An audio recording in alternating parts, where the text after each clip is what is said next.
하나님 말씀 에베소서 1장 13절, 14절, 2절 보도록 하겠습니다. 에베소서 1장 13절, 14절, 2절입니다. 하나님 말씀 받으실 때 자리에서 일어나 주시기 바랍니다. 하나님 말씀 이러합니다. 그 안에서 너희도 진리의 말씀 곧 너희의 구원의 복음을 듣고 그 안에서 또한 믿어 약속의 성령으로 인치심을 받았으니 이는 우리 기업의 보증이 되사 그 얻으신 것을 속량하시고 그의 영광을 찬송하게 하려 하심이라. 아멘.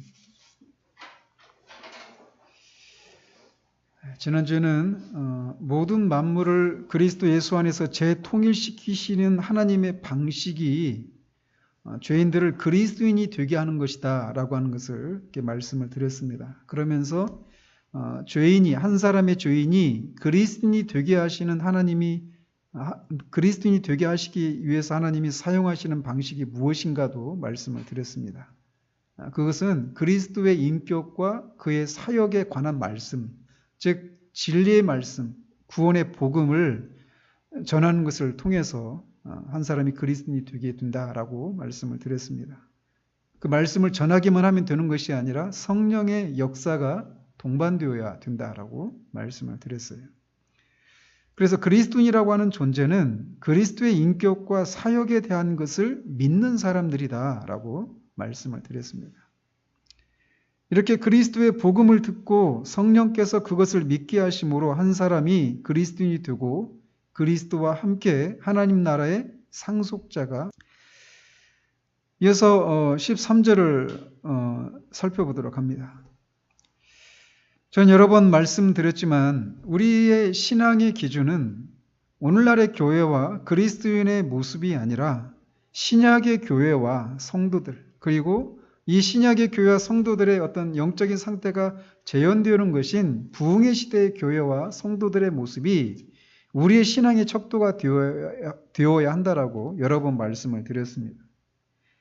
바로 오늘 본문은 신약교회의 이 교회와 성도들이 그렇게 극한 핍박과 가난과 여러 가지 환난 가운데서도 베드로 사도가 말하듯이 말할 수 없는 영광스러운 즐거움으로 기뻐하는 그런 능력 있는 삶을 살았던 그 비밀이 무엇인가를 우리에게 말해주고 있는 본문이라고 할 수 있습니다. 13절을 보시면 그 안에서 너희도 진리의 말씀 곧 너희의 구원의 복음을 듣고 그 안에서 또한 믿어 약속의 성령으로 인치심을 받았다라고 말을 하고 있습니다. 즉 신약의 이 성도들을 그들되게 만들었던 것은 바로 오늘 우리가 살펴보려고 하는 성령의 인치심입니다. 우리는 이 성령의 인치심에 대한 이 교리를 바르게 알아야 됩니다.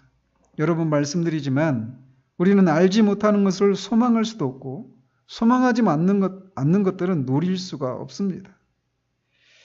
그래서 우리가 정말 이 신약의 성도들과 같은, 아니 사도들, 심지어는 예수 그리스도께서 사셨던 그 삶을 살기를 원한다면 바로 이 성령의 인치심이 무엇인지를 알고 그들이 누렸던 것들을 우리도 누려야 그런 삶이 가능하다라는 것입니다. 그런데 이 성령의 인치심이라고 하는 이 진리는 아주 몇 가지 면에서 논란이 되고 있는 그런 교리입니다. 인치심이 무엇인지, 또 언제 인치심을 받는 것인지, 모든 성도들은 다 인치심을 받은 것인지, 아니면 그렇지 않은지, 이런 것들과 관련해서 여러 가지 서로 다른 견해들이 있습니다. 그러므로 우리가 이 진리가 무엇을 말하는지 바른 이해가 필요합니다. 성경은 여기 1장 13절에서 뿐만 아니라 4장 30절에서도 하나님의 성령을 근심하게 하지 말라. 그 안에서 너희가 구원의 날까지 인치심을 받았느니라 라고 말해서 인치셨다라고 하는 내용이 또 나오고, 고린도후서 1장 22절에서도 그가 또한 우리에게 인치시고 보증으로 우리 마음에 성령을 주셨다라고 말하면서 성령으로 인침을 받는 것에 대한 내용들이 몇 군데 나오고 있습니다. 먼저 성령으로 인치심을 받는다라고 하는 것이 무엇인지를 살피기 전에 이 당시 인친다라고 하는 것이 무엇을 의미하는지, 일반적인 의미가 무엇인지를 먼저 말씀을 드리도록 합니다. 인친다라고 하는 것은 단지 그냥 도장을 찍는 것이 아닙니다. 어떤 계약서를 작성하고 거기에다가 도장을 찍는 이런 게 인치는 것이 아니라, 여러분 영화나 이런 데 보시면 이 편지를 써서 편지 봉투에도 넣고 거기에다가 이 왁스 같은 걸로 이렇게 녹여서 봉투를 인봉합니다. 봉인하고 거기에다가 도장을 찍는 거예요. 그게 인치는 겁니다. 그러니까 단순히 그냥 도장을 찍는 그런 의미가 아니라 더한 거죠. 왁스 같은 걸로 촛농이나 이런 것으로 봉인을 한 후에 거기다가 그 편지를, 그 내용물을 보낸 사람의 도장이나 어떤 그 가문의 어떤 문장이라고 하죠. 이런 것들을 새기는 거예요. 그런 게 이제 인치는 것인데, 그런 인치는 그런 행위가 세 가지 정도를 의미한다라는 것입니다. 먼저는 이것이 소유권을 의미합니다. 이게 누구의 것인가 라고 하는 것을 의미한다라는 거예요. 그래서 인치인 그 행위는 이것은 내 거다, 이거를 보내는 사람의 것이다 라고 하는 것을, 그 인치는 것을 통해서 확인해 주는 거예요. 그래서 그 인친 그 인장에 그 새겨지는 그런 문장이나 도장 이런 걸 보면, 아, 이게 그 사람 거구나 라고 하는 것을 확인할 수 있게 하는 그런 의미가 있다라는 것입니다. 그래서 이를테면 우리가 서부 영화나 이런 데 보면은 목장에서 그 짐승이나 이런 걸 사오면 어떻게 합니까? 그 목장 주인의 그 도장 있잖아요. 이런 막 불이 지져가지고 막 지지잖아요. 불에 달궈가지고. 그러면 그걸 보면서, 아, 이거는 그 어떤 사람의 농장의 그 소구나 말이구나, 이것을 알 수 있게 또 소유권을 의미하는 그런 의미가 있다라는 것입니다. 또 다른 의미는, 인친다라고 하는 것은 안전을 의미합니다. 안전하다라는 거예요. 그래서 인치는 그 행위를 통해서 만약에 그 편지를 보냈는데 그렇게 인을 쳐서 보냈어요. 근데 도중에 그거를 누가 뜯어보면 어떻게 됩니까? 이게 뜯어봤다라고 하는 것을 알 수 있는 거예요. 그럼 그만큼 그 안에 있는 내용이 어때요? 바뀔 수도 있죠. 그죠? 그러니까 그런데 인을 치면 이제 그 받는 사람이 인을 친 것이 그대로 있으면 이 안에 있는 내용이 안전하다라고 하는 것을 확신할 수 있게 되는 거예요. 또 하나의 의미는, 인친다라고 하는 것은 이 내용이 진짜다, 어떤 권위를 부여하는 것입니다. 이 내용이 진짜다라고 하는 것을. 이렇게 보통 한 세 가지 정도를 일반적으로 인친다라고 하는 것이 의미하는 것이었어요. 그런데 사도는 여기서 이 성도들을 향해서 너희가 약속의 성령으로 인치심을 받았다라고 말하고 있다는 것입니다. 약속의 성령으로 인치심을 받았다. 성령을 받은 것이 그들을 인치는 것이다 라고 말을 하고 있는데, 그 성령을 가리켜서 약속의 성령이다 이렇게 말을 하고 있다는 거예요. 이것은 구약에서 하나님께서 말세가 되면 이 성도들에게 차별 없이 남녀노소를 막론하고 그의 백성들에게 성령을 부어주실 것에 대한 약속을 하셨어요. 그래서 그 약속이 오순절에 성령이 교회 위에 부어주신 것을 통해서 성취가 되었는데, 그래서 사도 바울이 그 오순절에 성령을 받은 제자들에게서 나타나는 이런 현상들을 보면서 이게 도대체 어떻게 된 일인가? 라고 묻는 사람들에게 이거는 하나님께서 구약의 요엘 선지자를 통해서 약속하신 그 성령을 부어주신 것이다 라고 말하고 있어요. 즉 성령이 교회 위에 부어주신 것은 그냥 어느 날 갑자기 그냥 온 것이 아니라 구약에서부터 하나님이 계속해서 선지자들을 통해서 약속을 해주셨다라는 거예요. 성령을 말세가 되면 그걸 부어주겠다라고 하는 그 약속을 해주셨는데, 그 약속을 따라서 성령이 오셨기 때문에 성령을 약속의 성령이다 이렇게 부르고 있다는 것이죠. 그리고 또 우리 주님도 십자가에서 달리시기 전날 밤에 제자들에게 다락방 강화라고 하는 것을 말씀하시죠. 그러면서 요한복음 14장 16장까지 계속해서 성령에 대해서 말씀하셔요. 내가 아버지께로 다시 돌아간다. 근데 너희들 막 근심하고 있는데 근심할 것이 아니다. 오히려 내가 가는 것이 너에게 더 유익하다라고 말씀하셔요. 그 이유가 뭐냐? 내가 가면 아버지께서 약속하신 성령을 너희들에게 부어주실 것이다 라고 말씀하시는 거예요.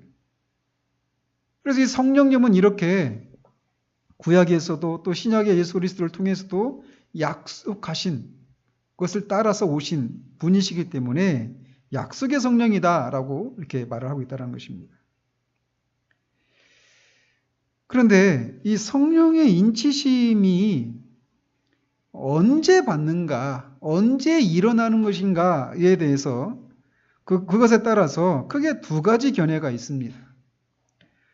하나는 그리스도인들이 예수 그리스도를 믿을 때 성령으로 인치심을 받는다라고 하는 견해예요. 우리말 성경을 보시면 보십시오. 너희도 진리의 말씀 곧 너희의 구원의 복음을 듣고 그 안에서 또한 믿어 약속의 성령으로 인치심을 받았다 이렇게 말하고 있어요. 이 견해에 따르면 이 말씀을 따르면 믿어서 약속의 성령으로 인침을 받았다. 이게 믿는 것과 성령으로 인침을 받는 것 사이에 시간적인 차이가 있는 것처럼 보입니까? 없는 것처럼 보입니까? 없는 것으로 보이는 거예요. 이대로 보면. 그리고 이런 견해가 하나 있어요. 즉 믿을 때 성령의 인치심이 자동적으로 임한다. 그렇기 때문에 모든 그리스도인들은 다 성령으로 인치심을 받았다라고 주장하는 하나의 견해가 있어요. 그런데 우리가 예수 그리스도를 믿으려면 뭐가 있어야 돼요? 성령으로 우리가 거듭나서 그 복음을 이해하고 그 복음을 믿어야 우리가 믿을 수 있단 말이에요. 그러니까 이 믿을 때 성령의 인치심이 같이 임한다라고 하는 주장은 인치심은 우리가 중생하는 것과 같다 이렇게 주장하기도 합니다. 그래서 이런 주장을 하는 사람들은 우리가 그리스도인이 되었다 또는 여기서 계속 얘기하고 있는 게 기업에 관한 얘기를 하고 있잖아요. 11절부터 14절까지 해서 계속 사도가 얘기하고 있는 게 뭐냐면 그리스도인들이 기업을 얻었다라고 하는 이 내용을 얘기하고 있는 거란 말이에요. 그래서 그리스도인들이 그리스도인이라고 하는 그 사실, 그리고 그리스도인이 기업을 얻을 것이라고 하는 그 사실을 그냥 그것에 해당하는 것이다라고 말하고 있다는 것입니다. 즉 인치심을 그냥 우리의 신분과 지위에 해당되는 개념으로만 이해를 하는 한 가지 개념이 있어요. 그래서 그리스도인은 성령의 인치심을 받은 자다 이렇게 이해한다는 거죠. 말씀드린 것처럼 우리말 성경도 이런 견해에 근거해서 번역이 되어 있습니다. 근데 또 다른 견해가 있는데 믿는 것과 이 인치심을 동시에 자동적으로 일어나는 사건이 아니라 구별되는 사건으로 보는 견해예요. 즉 인치심은 한 사람이 예수 그리스도를 믿은 후에 일어나는 구별되는 특별한 체험이다라고 하는 주장입니다. 따라서 이런 견해는 중생과 인치심도 다른 구별되는 사건이라고 주장하죠. 그래서 이 구절을 어떻게 해석을 하느냐면 우리말 성경과는 달리 또한 믿은 후에 약속의 성령으로 인치심을 받았으니 이렇게 해석을 합니다. 대표적인 성경이 있다라면 KJV라고 하죠. 흠정역 성경이 이런 성경이 물론 그 성경만 이렇게 해석한 건 아닙니다. 그래서 이 믿는 믿을 때 인치심을 받는다라고 하는 주장이 있고, 또 하나는 믿은 후에 인치심을 따로 받는다, 이렇게 하는 주장이 있다는 것입니다. 그렇다면 어떤 견해가 맞을까라는 거죠. 저는 이 둘 중에 두 번째 견해에 동의하는 입장입니다. 물론 저만 그런 것이 아니라 루이 존스며 찰스 하치며 이제 많은 토마스 그딘이며 오웬이며 이런 분들이 다 같은 주장을 해요. 즉 인치심은 이미 예수 그리스도를 믿은 그리스도인이 믿은 후 즉시일 수도 있고, 또는 어느 정도의 시간이 흐른 뒤일 수도 있지만 중생이나 회심과는 구별되게 경험하게 되는 특별한 체험이다라고 하는 그런 입장입니다. 즉 이미 그리스도인이라고 하는 신분과 지위를 가진 그리스도인이 자신이 그런 사람이다, 그런 지위에 있다라고 하는 것을 확신할 수 있도록 경험하게 되는 체험이다라는 거예요. 무엇을 근거로 이렇게 주장을 할 수 있는가? 먼저는 앞에서도 말씀드렸듯이 인치심에는 일반적으로 세 가지 의미가 있다고 했잖아요. 그래서 인을 치면 이 안에 있는 내용물은 진짜다, 또 안전하다, 그리고 이거는 내 거다 라고 하는 것을 확인해 주는 거예요. 그런데 인을 치는 것을 통해서 가짜였던 것이 진짜가 되는 것이 아니란 말이에요. 이미 진짜인데 이게 진짜라고 하는 것을 인을 치는 것을 통해서 더 확실하게 해주는 거예요. 이미 그것을 보내는 사람이 소유인데 그것이 내 소유라고 하는 것을 받는 사람이 더 확실하게 알 수 있도록 그 보내는 사람의 인을 쳐서 이렇게 쳐주는 거란 말이에요. 그러니까 이미 되어진 어떤 사실에 대한 확인 작업을 하는 거예요. 인친다라고 하는 게 일반적인 의미가. 더 나아가서 이것을 더욱 분명하게 알 수 있는 것은 예수님의 이 가르침을 통해서도 알 수 있습니다. 요한복음 6장에 보면 예수님이 오병이어의 이적을 베푸신 후에 유대인들이 찾아와요. 그러면서 그들과 이렇게 대화를 나누시면서 예수님이 자신에 대해서 이렇게 말씀하십니다. 인자는 아버지 하나님께서 인치신 자니라, 이렇게 말씀하셔요. 즉 자신이 하나님 아버지로부터 인침을 받은 자라는 거예요. 어떤 자라고?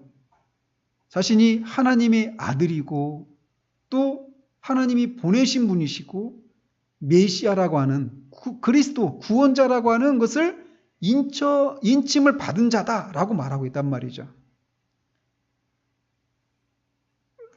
그러면 하나님은 어떻게 우리 주님을 그렇게 메시아로 하나님의 아들로 인쳐 주셨을까요? 그래서 우리 주님이 세례를 받으실 때 물에서 올라오시잖아요. 그럴 때 성령이 비둘기처럼 우리 주님이 임하시고 하늘로부터 이는 내 사랑하는 아들이요 내 기뻐하는 자다라고 하는 음성이 들립니다. 이게 성령을 부어주시고 하나님이 그렇게 음성을 통해서 이는 내 사랑하는 아들이요 내 기뻐하는 자라고 이렇게 인을 쳐주는 거예요. 그러면 그런 행위가 있을 때, 그런 일이 일어났을 때 비로소 예수님이 하나님의 아들이시고 하나님의 기뻐하는 자가 되는 겁니까? 아니죠. 이미 그런 분이라고 하는 것을 그 인치는 행위를 통해서 확인해 주는 거란 말이에요. 뿐만 아니라 그런 음성을 통해서 뿐만 아니라 우리 주님이 성경을 가르치시잖아요. 회당에서. 근데 그 가르침을 들었던 사람들이 예수님의 그 권위에 놀래요. 그러면서 자기들의 그 서기관들과 다르다라고 하는 놀랍게 그렇게 생각하죠. 즉 예수님의 가르침 속에 나타나는 그런 권위를 통해서 예수님이 하나님이 보내신 자다라고 하는 것을 인쳐주시는 거예요. 뿐만 아니라 예수님이 행하시는 여러 가지 이적들을 통해서도 예수님이 하나님이 보내신 분이시라고 하는 것을 알 수 있도록 해요. 아까 말씀드린 그 요한복음 6장에서도 하늘로부터 네가 왔다라는 표적이 뭐냐? 라고 막 구하죠. 그러니까 예수님이 내가 하는 일을 통해서 봐라 이렇게 말씀하셔요. 또 영적인 침체 가운데 빠져 있었던 세례 요한이 우리가 당신이 아니라 다른 사람을 기다려야 합니까? 당신이 정말 그리스도입니까? 아니면 우리가 다른 사람을 기다려야 합니까? 이렇게 묻죠. 제자들을 통해서. 예수님이 뭐라고 말씀하십니까? 내가 그 세례 요한이 보낸 제자들에게 봐라. 여기 소경이 눈을 뜨고 안주맹이가 걷고 그 규모오리가 듣고 막 이런 가난한 자들에게 복음이 선포되고 이런 일이 일어나고 있다. 그러니까 그 일들을 보고 내가 그리스도라고 하는 것을 알아라. 이렇게 말씀하셔요. 즉 이렇게 하나님은 음성을 통해서 또 그분의 그런 가르침에 동반된 그런 권위를 통해서 여러 가지 이적들을 통해서 이미 하나님의 아들이신 분을 이미 하나님이 보내신 분이라고 하는 것을 그런 것을 통해서 확인해 주시는 거예요. 이렇게 인치는 것은 이미 되어진 어떤 사실에 대한 확인을 해주는 그런 행위라는 것입니다. 그래서 믿을 때 자동적으로 일어나는 그런 일이 아니라 믿음 다음에 일어나는 일이라는 거예요. 믿음과는 다르게 구별되는 그런 행위다라는 것입니다. 만약 이 믿을 때 자동적으로 인치심을 받는다, 성령으로. 그러니까 성령 세례에 대해서도 우리가 살폈지만 성령 세례에 대해서 그렇게 얘기하는 사람이 있잖아요. 믿을 때 모든 그리스도는 성령의 세례를 받았다. 이렇게 주장하는 사람이 있어요. 그런 것처럼 믿을 때 모든 그리스도인은 성령으로 인치심을 받았다. 이렇게 주장하는 사람이 있어요. 그런데 왜 다르냐라는 거예요. 정말 그 주장처럼 모든 그리스도인들은 성령으로 인치심을 받았다라고 주장한다면 왜 성경에 있는 그 성도들의 모습과 그들도 성령의 인치심을 받았는데 우리도 성령의 인치심을 받았는데 왜 다른 삶을 사는가? 그 차이는 무엇인가를 설명할 길이 없어요. 아무튼 인치심은 이 믿은 후에 일어나는 구별되는 그런 체험이다라고 말할 수 있어요. 또 어떤 사람은 인치심을 성화라고 생각하는 사람들도 있습니다. 그러나 인치심은 성화 자체가 아니에요. 나중에 이제 뒤에서 살펴보겠지만 인치심을 경험할 때 오는 막 그 놀라운 은혜들이 있거든요. 근데 그게 마치 내가 거룩해져 버린 것 같은 그런 생각을 하는데 그 성화 자체는 아니라는 것입니다. 사도는 여기에서 이 에베소 교인들에게 그들이 그리스도인이라고 하는 사실들을 계속해서 상기시켜주고 있어요. 그러면서 그리스도인들은 어떤 특권을 가진 그런 영광스러운 존재인지를 알려주기 위해서 이 에베소서를 쓰고 있는 거거든요. 그래서 그는 하나님의 위대하고 영원하신 목적에서 시작을 합니다. 즉 창세전에 그리스도 안에서 우리를 택하사 우리로 사랑 안에서 그 앞에 거룩하고 흠이 없게 하시려고 기쁘신 뜻대로 우리를 예정하사 예수 그리스도로 말미암아 자기의 아들들이 되게 하셨다라고 하는, 우리를 그리스도 안에서 거룩하고 흠이 없게 그 하나님 앞에 설 수 있도록 하기 위해서 그리스도 안에서 우리를 택하시고 예정하셨다라고 하는 이 하나님의 이 위대하신 그런 목적으로부터 시작을 합니다. 그래서 하나님께서는 그리스도 안에서 하늘에 속한 모든 신령한 복으로 우리에게 채워주셨다라는 거예요. 그리고 9절 10절에서 보여주고 있듯이 하나님의 위대하고 영원하신 경륜과 목적이 무엇이냐? 그리스도 안에서 모든 만물을 재통일시키려고 하는 것이다 라고 말씀을 하고 있습니다. 그래서 이런 일을 위해서 그리스도 안에서 우리 죄인들을 그리스도인이 되게 하는 거예요. 모든 만물을 재통일시켜서 조화를 이루도록 하기 위해서 도무지 하나가 될 수 없는 이방인과 그리스도인들을 그리스도 안에서 각자 그리스도인이 되게 해서 그리스도 안에서 조화를 이루고 하나가 될 수 있는 하나가 될 수 있게 되는 이 일들을 이미 진행하고 있다라고 얘기하고 있는 거예요. 그러면서 그런 일이 바로 이 편지를 받고 있는 너희들에게도 해당이 된다라고 하는 것을 알려주기 위해서 이 편지를 쓰고 있단 말이죠. 그래서 그들이 그것을 알 수 있도록, 이런 사실들을 알 수 있도록 하기 위해서 그 뒤에서 16절 이하 17절, 18절, 19절에서 그런 기도를 하고 있는 것입니다. 즉 바울의 말은 그리스도께서 이 지상에서의 사역과 그분의 생애와 죽으심과 부활을 통해서 그리스도 안에 있는 그리스도인들 각자에게 하나님 나라의 이 기업을 주셨다라는 거예요.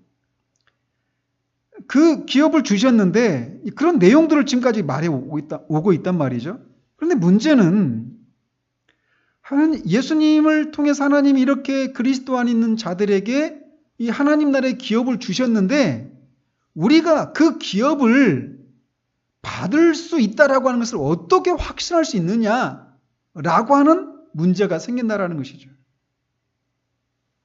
왜냐하면 우리는 이 땅에 죄가 여전히 있는 이 땅에 살면서 우리가 연약할 때가 있고 의심이 밀려올 때가 있고 죄에 넘어지고 실패할 때가 있단 말이에요. 그리고 우리를 대적하는 많은 그런 원수들이 있는 그 속에 우리가 살고 있단 말이에요. 그런데 그런 우리가 진짜 이렇게 하나님이 그리스도 안에서 우리에게 주셨던 그 기업을 우리가 분명히 확실하게 받을 수 있다라고 하는 것을 어떻게 확신할 수 있는가? 이런 문제가 생긴단 말이에요. 그래서 그 기업을 분명히 받을 것이다라고 하는 확신을 주시기 위해서 성령으로 인쳐주신다라는 것입니다.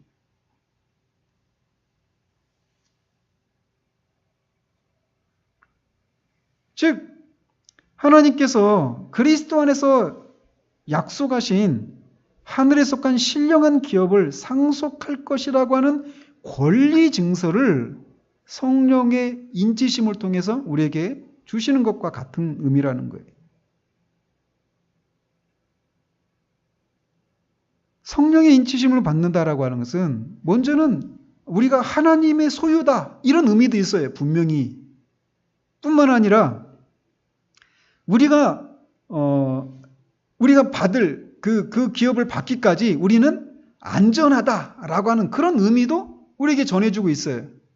뿐만 아니라 우리가 반드시 그 기업을 받을 것이다라고 하는 것을 또 우리에게 말해주는 그런 의미가 있다라는 것입니다. 무엇이요? 성령으로 인치신 그 일이. 이렇게 성령의 인치심은 보증의 의미가 있어요. 즉 이미 그리스도인들이 된 사람들에게 너희들은 이제 하나님의 사랑을 받는 하나님의 자녀들이고 이 하나님 나라의 기업을 받을 것이다. 이게 이제 이미 그리스도인의 상태예요. 이미 그들의 신분이에요. 근데 그것을 확신할 수 있도록 인쳐 주신단 말이죠.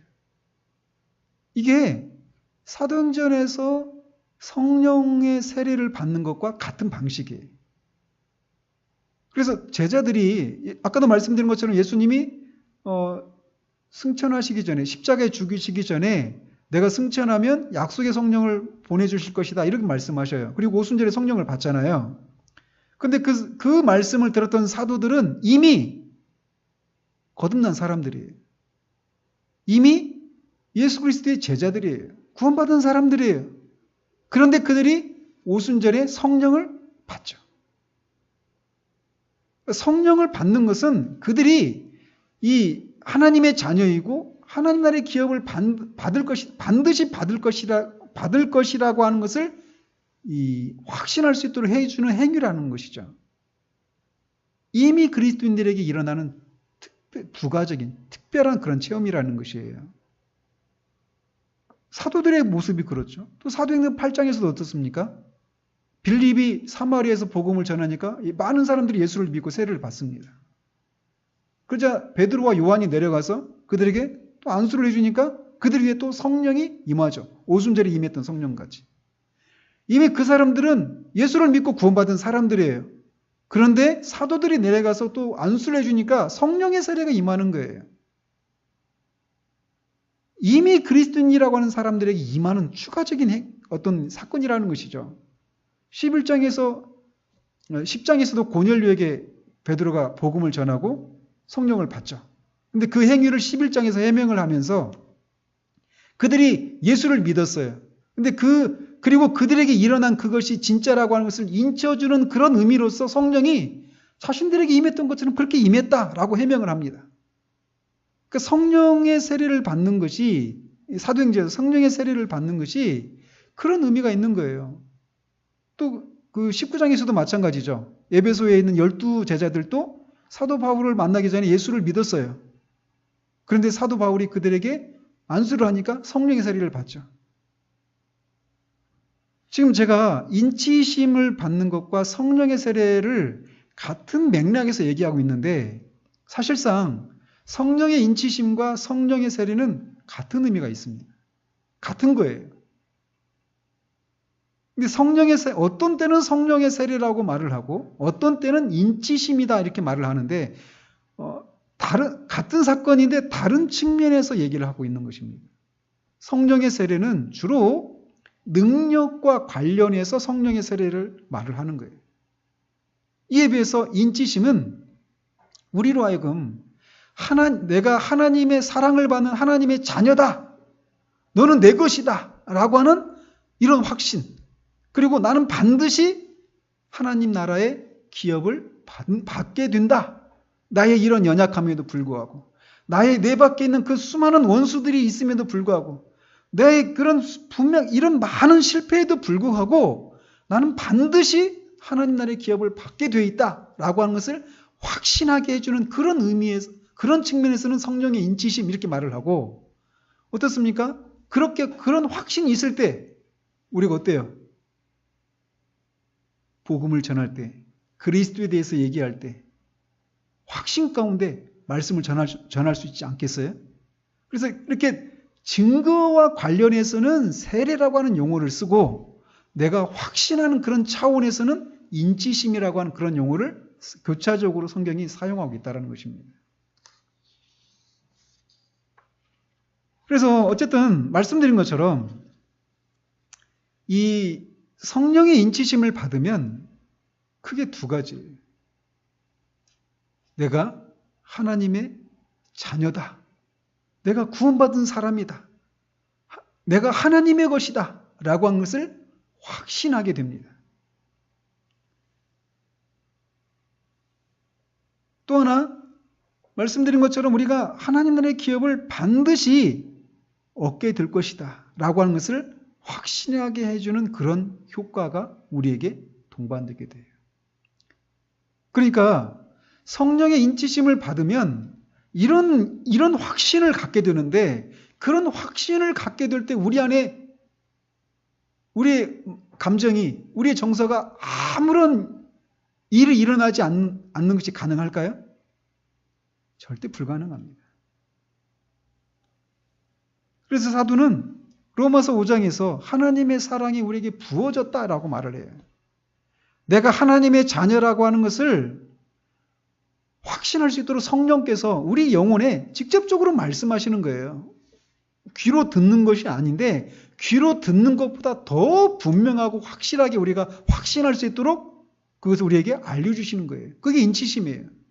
그것을 우리가 경험하게 될 때 우리 안에는 성경이 표현하는 것처럼 말할 수 없는 기쁨, 말로 표현할 수 없는 그런 기쁨이 우리 가운데 밀려옵니다.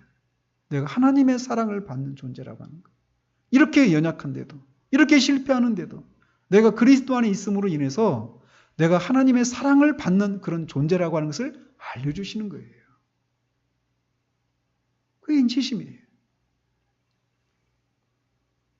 그런데 그런 기쁨과 그런 감사와 그런 충만함이 있을 때 곧장 우리가 죄를 지을 수 있을까요? 죄를 지을 수가 없어요.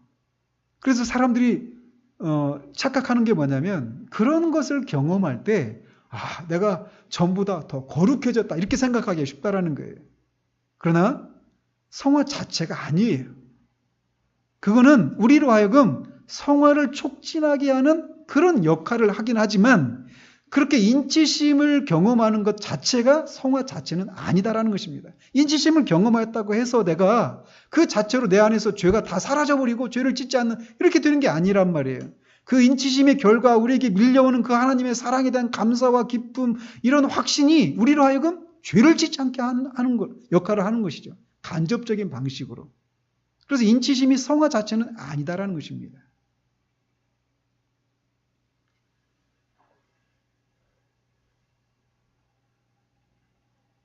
사도는 이들에게 그것을 말해주고 있어요. 그런데 이제 우리가 이런 질문을 할 수 있어요.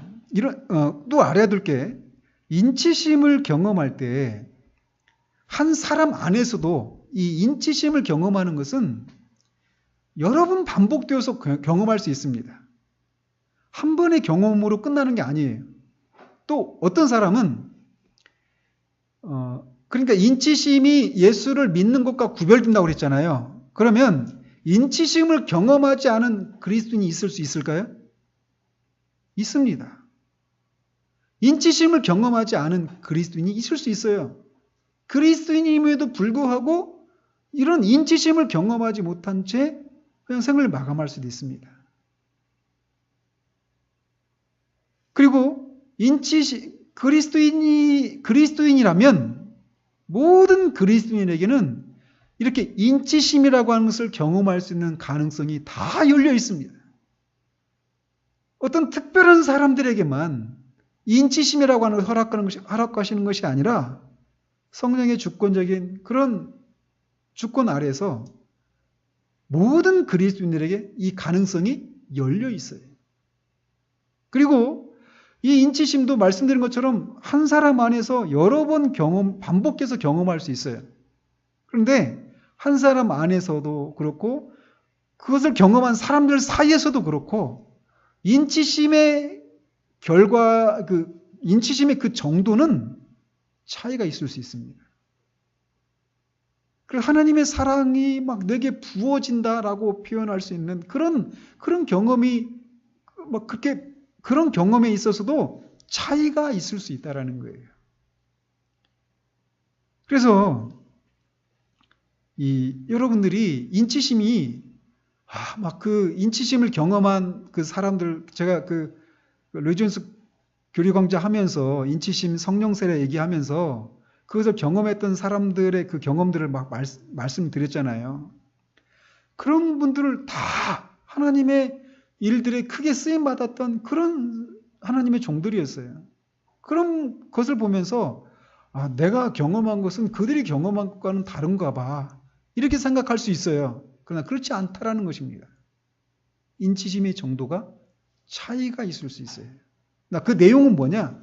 두 가지예요. 내가 하나님의 사랑을 받는 사람이라고 하는 것을 말씀을 읽고 연구하는 것을 통해서 어떤 추론의 과정을 통해서 내가 하나님의 사랑을 받는 사람이구나 이렇게 아는 것이 아니라 그냥 아는 거예요. 직관을 통해서 하나님 우리에게 말씀해 주시는 거예요.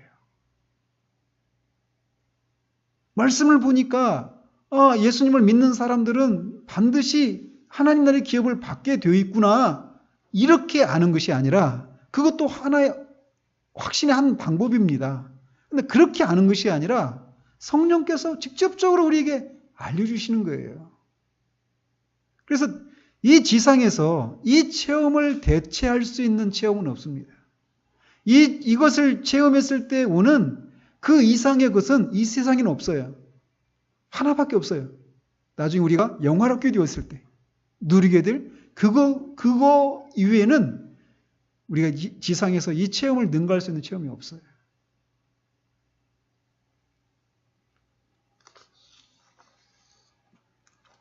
이 체험은 우리가 어떤 극한 고난이나 의심이 막 밀려왔을 때 밀려오고 있는 중에 찾아오기도 합니다.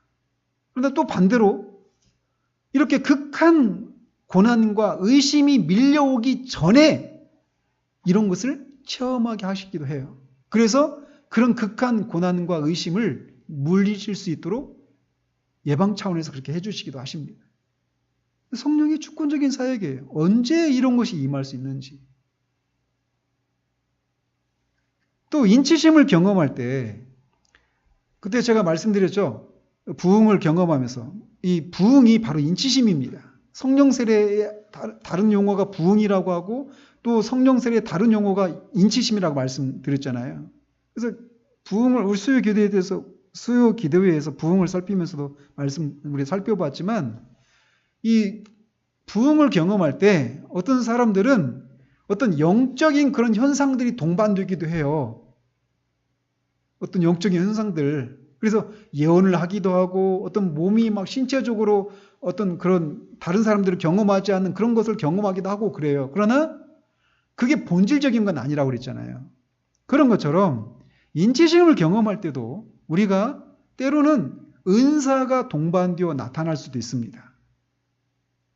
그러나 은사가 동반되어 나타나지 않을 수도 있어요. 분명한 것은 아까 말씀드린 것처럼 두 가지예요. 우리가 하나님의 사랑을 받는 자녀라고 하는 것은 확신. 그리고 하나님 나라의 기업을 반드시 받을 것이라고 하는 확신. 이 두 가지는 은사가 동반되는 인치심이든 동반되지 않는 인치심이든 항상 있는 거예요. 물론 그 경험의 차이는 있지만 말이죠. 정도의 차이는 있지만 말이죠.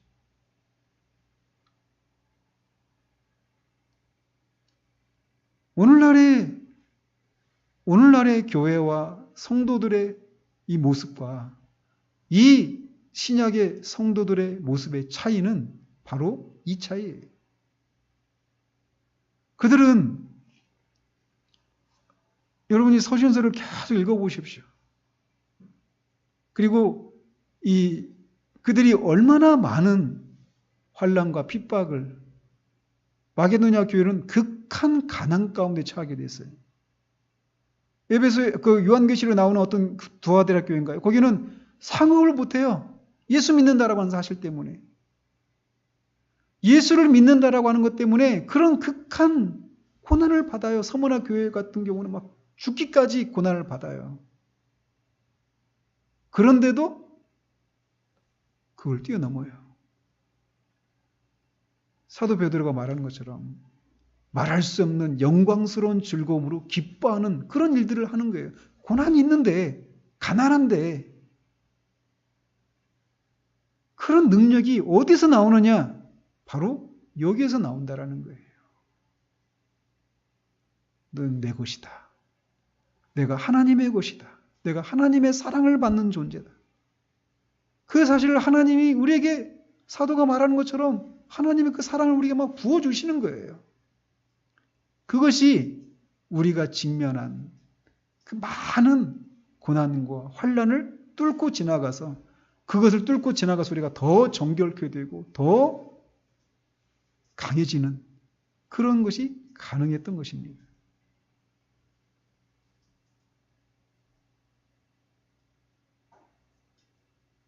저는 우리가 이것이 무엇인지를 아는 사람들이기를 바랍니다. 이것을 성령의 주권에 의해서 어떤 사람은 이것을 경험하기도 하고 경험하지 않을 수도 있어요. 그러나 이것을 경험했던 사람들의 공통적인 모습이 있습니다.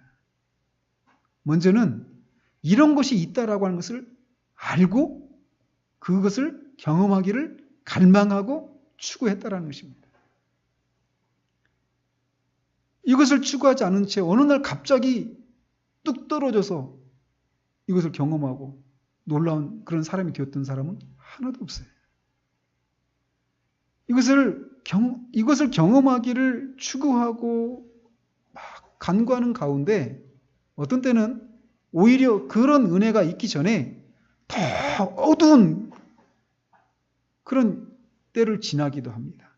그래서 모든 소망이 끝나버린 것 같아. 하나님이 나를 모르시는 것 같아. 나를 떠나신 것 같아. 이런 내가 어떻게 그리스도인이라고 할 수 있는가라고 하는 그런 절망스러운 상태 가운데 떨어지게 되는 때도 있어요. 근데 바로 그때 성령께서 우리 영혼과 더불어서 내가 하나님의 사랑받는 자녀라고 하는 것을 말씀해 주십니다. 증거해 주십니다.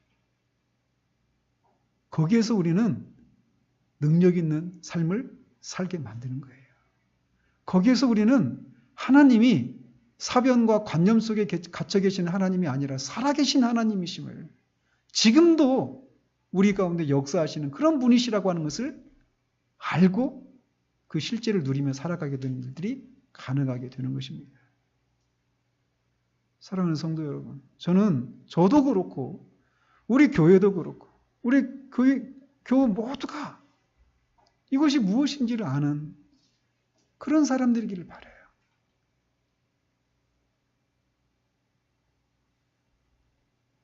하나님은 그것을 추구하고 간구하는 자들에게 한 번뿐만이 아니라 여러 번, 이전에 그런 놀라운 은혜를 경험했음에도 불구하고 그것이 마치 새롭게 내가 이전에는 한 번도 경험하지 않았던 그런 것처럼 우리에게 또 그것을 다시금 재차, 3차 맛보게 하십니다. 그런 은혜들이 우리들로 하여금 강한 그리스도인, 정말 생기 있는 그리스도인, 고난을 뚫고 지나갈 수 있는 그런 그리스도인들이 되게 하는 거예요. 그런 은혜가 우리 모두에게 있기를 우리 주님 이름으로 축원드립니다. 하나님 아버지, 우리가 예수 그리스도를 믿은 후에 성령의 인치심을 통해서 우리가 하나님의 사랑받는 자녀인 것을 확신하게 해주시고, 또 우리가 하나님 나라의 기업을 반드시 받을 사람들이라고 하는 것을 확신하게 해주시는 이 성령의 인치심에 대해서 우리가 살폈습니다. 하나님 아버지, 우리 모두에게 이 인치심을 사모하는 마음을 하나님 허락해 주시옵소서. 추구하고 갈망하게 하시옵소서. 정말 우리가 하나님의 사랑을 맛봄으로, 우리가 하나님의 사랑받는 자녀라고 하는 그 사실을 우리가 이렇게 확신함으로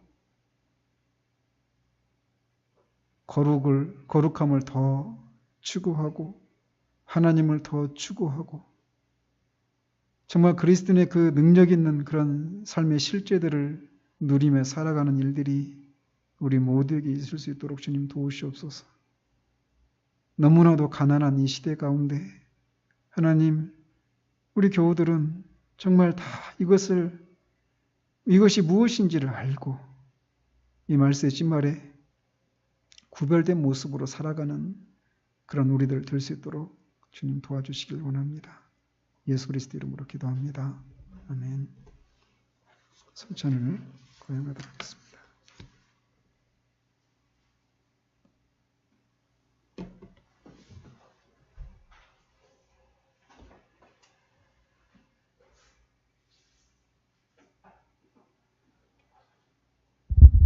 기도하도록 하겠습니다. 하나님, 성찬을 거행하고자 합니다.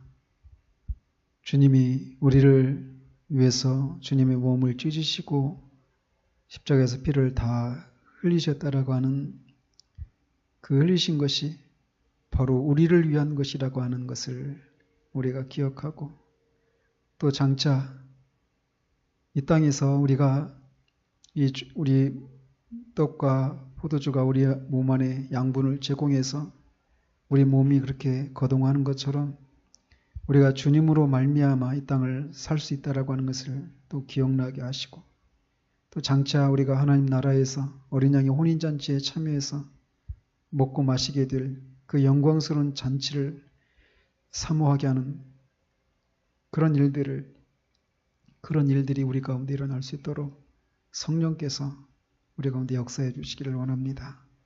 성령님, 우리 가운데 역사해 주셔서 이 성찬에 참여하는 사람들에게 말씀해 주시옵소서. 너는 내 것이라고 주님 말씀해 주시옵소서. 너의 연약함과 그런 실패에도 불구하고 내가 반드시 끝까지 너를 지키고 너에게 약속한 그 기업을 네가 받아 누리도록 하겠다라고 주님 말씀해 주시옵소서. 그래서 우리가 다시금 주님을 위해서 힘있게 일어날 수 있도록 주의 성령님 역사해 주시기를 원합니다. 예수 그리스도 이름으로 기도합니다. 아멘.